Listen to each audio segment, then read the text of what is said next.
Corporate जिहादची चौकशी करण्यासाठी राष्ट्रीय महिला आयोग सक्रिय झालेला आहे। राष्ट्रीय महिला आयोगाचं पथक नाशिकमध्ये आहे। कॉर्पोरेट जिहादची राष्ट्रीय महिला आयोगाकडून दखल घेतली गेली आहे। राष्ट्रीय महिला आयोगाच्या पथकाकडून तक्रारदारांची सुद्धा भेट घेतली गेली। चौकशी समितीमध्ये राष्ट्रीय महिला आयोगाच्या वरिष्ठ समन्वयकासह 4 जण आहेत। निवृत्त न्यायाधीश साधना जाधव, हरियाणाचे निवृत्त डीआयजी बी.के. सिन्हा, सुप्रीम कोर्टाचे वकील मोनिका अरोरा या सगळ्यांचा याच्यामध्ये समावेश आहे।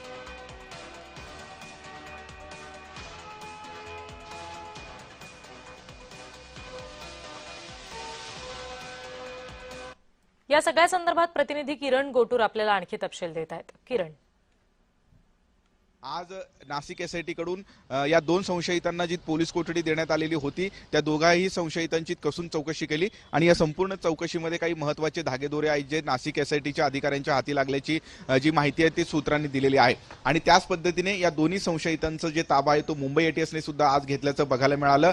या दोघांचेही एटीएस अधिकारी हे अत्यंत कसून चौकशी करताना आपल्याला बघायला मिळतोय।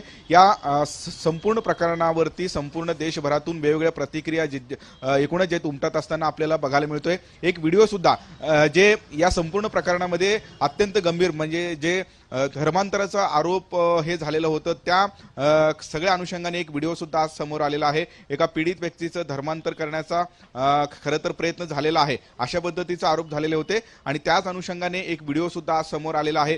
त्याही व्हिडिओच्या अनुषंगाने वेगवेगळे तपास यंत्रणा या सगळ्या प्रकरणाची तपास करताना आपल्याला बघायला मिळतोय। या TCS कंपनीमध्ये काम करणाऱ्या काही महिलांवरती अशा पद्धतीचे वेगवेगळ्या घटना घडले होते। एका महिलेवरती अत्याचार, काही महिलांचे विनयभंग आणि धर्मांतराचा प्रयत्न अशा पद्धतीचे गंभीर आरोप आणि असे जे घटना आहेत हे घटना उघडकीस आल्यानंतर या सगळ्या प्रकरणी नाशिकच्या मुंबई नाका पोलीस ठाण्यामध्ये गुन्हा दाखल झालेला होता।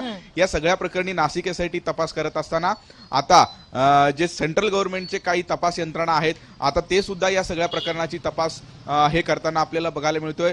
एटीएस असेल आणि त्याच पद्धतीने एकूणच NI असेल असे वेगवेगळे तपास यंत्रणा सुद्धा या संपूर्ण प्रकरणाचा जो तपास आहे तो करताना आपल्याला बघायला मिळतोय आणि काही महत्त्वाचे धागेदोरे सुद्धा या तपास यंत्रणांच्या हाती लागलेला आहे अशाही पद्धतीची जी माहिती आहे ते सूत्रांनी दिलेली आहे। त्यामुळे आगामी काळामध्ये या सगळ्या प्रकरणात अजून काय काय माहिती समोर येतं हे बघणं महत्त्वाचं असणार आहे। अगदी किरण, तुम्ही आमच्याशी असेच जोडलेले राहा। पुढची बातमी